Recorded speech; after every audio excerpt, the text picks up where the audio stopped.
Good evening. Welcome to the Government News Brief for Friday, June 2nd, 2017. In the news this evening, government reiterates Kaieteur National Park will remain off limits to mining, regional water confab to be held for the first time in Guyana, and sports to be incorporated in all primary schools by January. These and other stories when the news returns. Stay tuned. Thank you for staying with us. I am Renetta Lafleur. Here are the details. The government has reaffirmed that the Kaieteur National Park has been designated a protected area and will remain off limits to mining. More this Senika Thorne report. Minister of State Joseph Harmon says that government's position is that anyone found conducting illegal mining in any protected area will be arrested. It is unfortunate that these residents of the areas surrounding the Kaieteur National Park, that they're the ones that were arrested and brought out. But there's no exception. Once you are mining, you are caught mining in those areas, whoever you are, you will be arrested. And that is the position of the government. Minister Harmon made this disclosure during his weekly post-cabinet press briefing. Minister Harmon says that the Kaieteur National Park is part of Guyana's protected area system, and mining, forestry harvesting, and other related activities in the area will not be condoned. Mining is not one of the activities permitted under the law in that area. There are other sustainable forms of livelihood which are permitted, but clearly mining and other extractive activities are not contemplated within a protected area. And so once people go into the area and they mine in the area, it is our responsibility of the state to ensure that they are removed. On Sunday, May 28, several persons, including residents of Chinapau, Region 8, were arrested and transported to Georgetown from the Kaieteur National Park after reports of illegal mining in the area. However, government has decided that it will not prosecute the charges against the more than 20 persons arrested for mining within the park. It is also prepared to work with the Chinapau and other surrounding communities to identify opportunities for sustainable livelihood in the ongoing conservation efforts for the Kaieteur National Park and other protected areas. For the Government News Brief, Senika Thorne reporting. In October, Guyana will host what is considered the premier event in the water and waste management sector in the Caribbean. Details in this Tiffany Rodius report. Under the aegis of the Ministry of Communities, the Guyana Water Incorporated will host the Caribbean Water and Wastewater Association CWWA 26th Conference and Exhibition at the Marriott Hotel from October 16. This is the first time in its 27-year history of CWWA that Guyana will be hosting the conference. Delivering remarks at the launching ceremony, Minister with responsibility for the water sector, Don Hastings-Williams, notes Guyana continues delivery of firsts in the water sector. I keep hearing this is the first time, for the first time, the residents at Molson Creek Jackson are receiving potable water to their homes. And then I was up on the highway in the Waikabra, Silver Hill. It was for the very first time that the residents there, Guyanese like any one of us, were able to receive their water supply. And you know, this motivates me. The conference will bring together 400 participants from the Caribbean, Latin America, North America, and Europe. The participants of experts, researchers, and professionals will come together under the theme Promoting Innovation and Creativity in Water and Waste Management.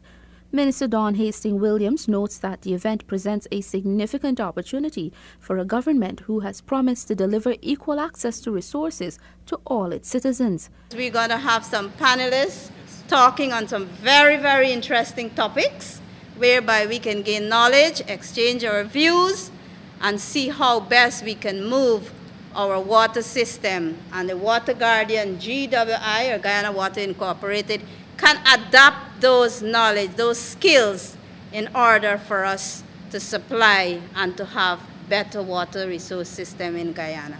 The conference is expected to cover such topics as climate change, drought management, integrated water resources management, A number of individual experts, professionals, and researchers will present their research findings on these various subjects. Two other important aspects of the conference will be the convening of the 13th High-Level Forum of Caribbean Ministers responsible for water and the exhibition that allows exhibitors to interact with utility companies and other participants.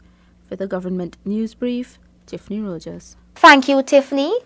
The government is moving ahead to reintroduce sports into the primary school system by January in all 15 districts in Guyana.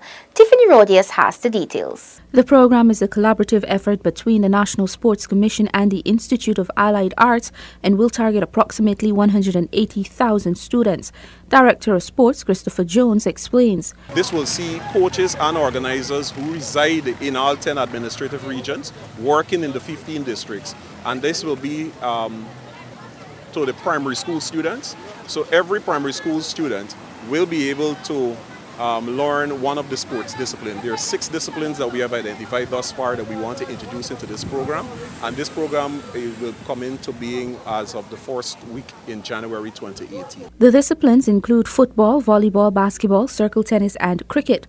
According to Jones, regions 1, 7, 8, and 9 will have added disciplines, which include water swimming and archery. Jones says that applications for the recruitment of the coaches were advertised and are currently with the Public Service Commission. Jones explains how the coaches will be working with the schools. They wouldn't be working in the schools per se, but essentially the schools in the various districts will be broken up into what you call the catchment. For example, there is one particular ground in a district, and that ground caters for a catchment area which will cover about 8 primary schools. However, Jones notes that all coaches hired will be multi-certified in various disciplines and must be from the district in which they coach. For the Government News Brief, Tiffany Rogers. Efforts over the past year to revitalize cooperatives has seen over 1,200 of these bodies in several regions being active. Delon Sanko tells us more. Minister within the Ministry of Social Protection, Keith Scott, says the Department of Labour conducted a survey on the cooperative societies in some regions to find out the strength on the ground. What we have done, we established a task force in a couple months ago, and we did surveys taken in region 2, 3, 4, and a part of 5, and to see what was the strength on the ground. And I can tell you right off that our survey revealed that we have on record 1,268 co-ops throughout the regions, right? And of that, we have them most of them are active. Minister Scott says that while conducting the survey, the department found that some cooperatives were used for money laundering. What we also discovered is that the societies in the past were used as one of the key areas of money laundering, and the society does not know that. But this is where the Financial Intelligence Unit came in, and now we're working together. So for you to register a co-op, you have to get police clearance now, which never happened in the past. You have to get past the examination of the Financial Intelligence Unit as well, which never happened in the past. Because money laundering is not only in Guyana, was the co-op movement used as a hidden vehicle, but other parts of the West Indies. Now we are on it now, and while we're encouraging the growth of the co-op movement, we are at the same time making sure that they come through on the right foot. Minister Scott notes that some of the issues with the cooperatives which have been taking long to be resolved are what they inherited.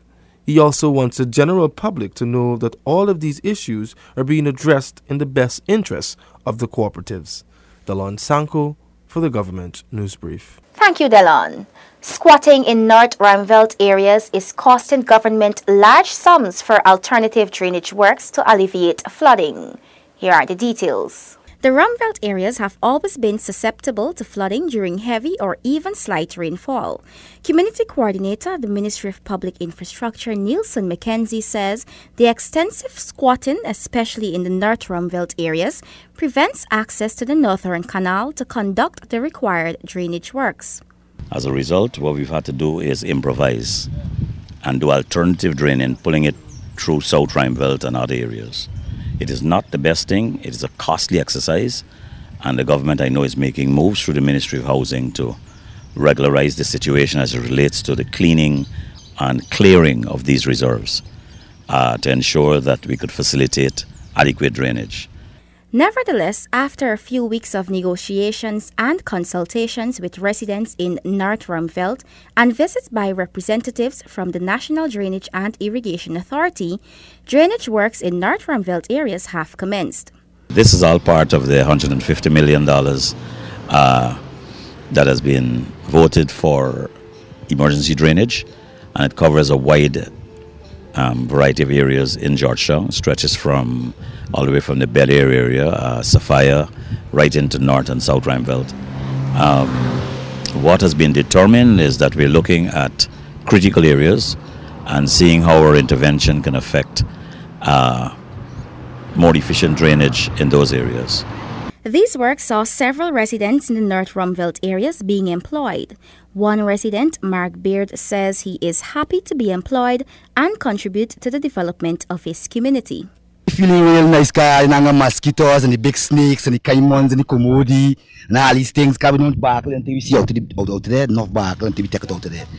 Similar works will continue in South Sophia and Plum Park, Kitty and Sobrianville, and Alberton and Queenstown areas, among others.